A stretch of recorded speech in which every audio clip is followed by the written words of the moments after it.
कानपुर में नाले के भीतर खड़े होकर युवक का अनूठा प्रदर्शन। खुले नाले और गंदगी से परेशान होकर किया प्रदर्शन। खुले नाले को ढकने और सफाई कराने की मांग। नगर निगम के खिलाफ प्रदर्शनकारियों की नारेबाजी। पार्षद के खिलाफ भी लोगों में आक्रोश देखने को मिला। शामली में एसटीएफ की छापेमारी। हथियार तस्करों की तलाश में छापेमारी। एसटीएफ की 5 टीमें जिले में छापेमारी कर रही। पूछताछ के लिए 2 संदिग्ध हिरासत में। विदेशी हथियार तस्करों से तलाश में छापेमारी। नेशनल इनपुट के बाद शामली में छापेमारी।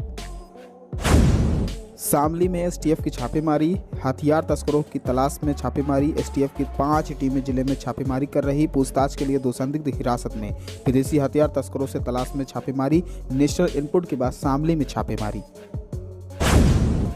आसाराम के जेल से बाहर आने की उम्मीदों को एक और झटका लग गया है। सुप्रीम कोर्ट ने आसाराम की जमानत याचिका को खारिज कर दिया है। आसाराम अपने ही गुरुकुल की नाबालिग छात्रा से यौन उत्पीड़न के मामले में अंतिम सांस तक आजीवन कारावास की सजा काट रहे हैं। सुप्रीम कोर्ट ने कहा कि आसाराम के खिलाफ गुजरात में रेप के एक मामले में ट्रायल चल रही है। ट्रायल को देखते हुए आसाराम को जमानत नहीं दी जा सकती।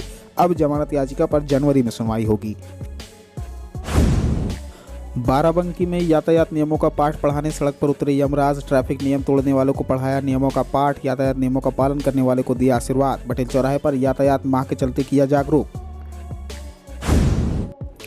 किसान सम्मान निधि योजना के अंतर्गत 13वीं किस्त को लेकर किसानों के लिए खुशखबरी है। मीडिया रिपोर्ट्स की माने तो भारत सरकार अगले साल जनवरी महीने में 13वीं किस्त के पैसे ट्रांसफर कर सकती है। हालांकि सरकार ने इसको लेकर अभी तक कोई आधिकारिक ऐलान नहीं किया है।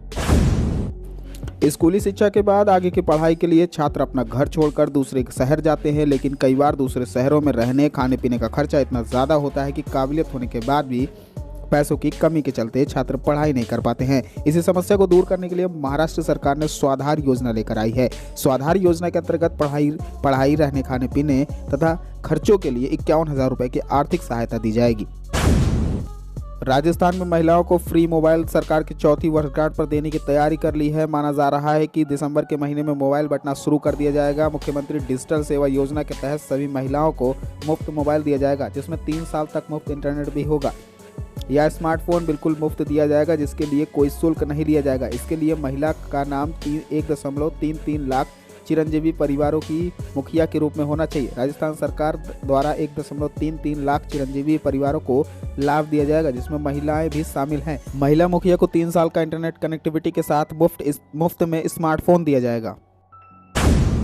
भारतीय किसान यूनियन टिकैत के प्रवक्ता राकेश टिकैत रविवार को संभल पहुंचे। जगह जगह पर उनका स्वागत किया गया। मीडिया कर्मियों से वार्ता में कहा कि सरकार षड्यंत्र कर रही है। अलग अलग राज्यों को अलग अलग तरीके से खत्म करने का षड्यंत्र किया जा रहा है। किसानों की जमीन छीनना चाहती है। जब तक सरकार षड्यंत्र करती रहेगी तब तक हम आंदोलन करते रहेंगे। कम करना चाहती है जी, ये पता चल गया। आंदोलनों को दबाना चाहती है। देश में कोई आंदोलन ना हो, उनको एलिगेशन लगा के, मुकदमे लगा के उनको दबा दो।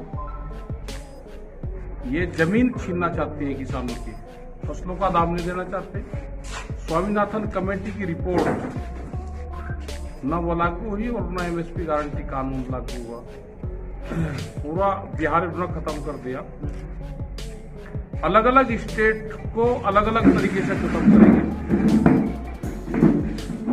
श्रीनगर में एक टीम गई थी अभी हमारी, वहां के पूरे सेब को किसानों को पूरा बर्बाद कर दिया उन्होंने।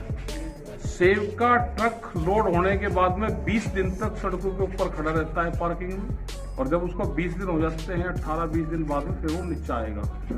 जो सेब की क्वालिटी खराब हो रही है वो सब उसी की देन है। अडानी के सेब को मार्केट मिले और महंगा रेट पे बिके, उसको छूट दी जाती है क्योंकि वो कंपनी का सेब हो गया। और पूरा कश्मीर का जो सेब आता था उसको बर्बाद करने की एक बड़ी साजिश रची जा रही है।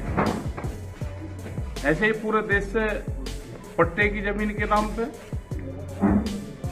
दूसरे हुकूमत में जो जमीनें थी उनके नाम पे किसानों की जमीन छीनी जा रही, और कोर्ट में किसान जमीन का मुकदमा हारता है। हाँ चलो, चीनी मिलें शुरू हो गई हैं, लेकिन अभी तक ना रेट डिसाइड होगा और ना भुगतान होगा। भुगतान वही 1 साल में भुगतान उसका हो रहा। डिजिटल भुगतान क्यों नहीं है? प्रधानमंत्री का पायलट प्रोजेक्ट है डिजिटल, भुगतान भी डिजिटल। कई मांगे आपको आश्वासन मिला था आंदोलन के बाद, अभी तक वो पूरी नहीं हुई है। फिर दोबारा एक आंदोलन की जरूरत पड़ेगी देश में, एमएसपी के सवाल पे, फसलों के रेट के सवाल पे, जमीन के इशू पे, इन पे जरूरत एक पड़ेगी। तो अब यहाँ पे आज महापंचायत करने जा रहे हैं, इसमें क्या क्या मुद्दे रहेंगे? इसमें यही रहेंगे, लोकल के इशू रहेंगे, गन्ने का रहेगा। ई श्रम कार्ड खाता धारकों के लिए अच्छी खबर है। सरकार कार्ड धारकों के लिए हर महीने 500 रुपये भेजने का प्रावधान करती है। सरकार के अनुसार श्रमिकों को अभी तक 2 किस्त जारी किए जा चुके हैं, 1000 भेजे जा चुके हैं।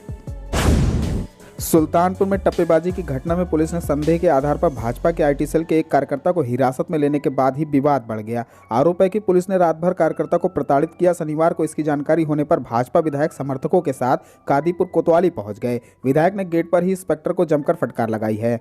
हमारे घर में डिपार्टमेंट में हम लोग भी हैं, लेकिन कभी 5 साल में लेकिन इस तरीके से हम पहली बार घटना हुई। बैठा के आप बांधे पड़े हुए हो? अरे बंधा हुआ है, बंधा हुआ नहीं, हमारा भी इस तरीके मुड़े हुए हैं।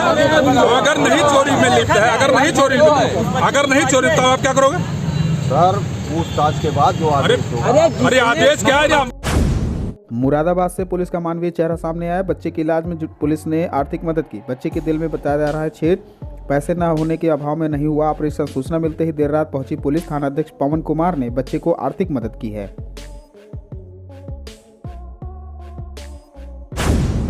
कौशाम्बी की सिराथू विधानसभा सीट से सपा विधायक पल्लवी पटेल को सुप्रीम कोर्ट से फिलहाल राहत नहीं मिली है। पल्लवी पटेल पर चुनाव के नामांकन पत्र में अपने खिलाफ दर्ज आपराधिक मुकदमे की जानकारी छिपाने का आरोप है। सुल्तानपुर में लोक निर्माण विभाग के आवासीय परिसर में स्थित चिलबिल के पेड़ पर रविवार की सुबह लगभग 5 बजे आग लग गई।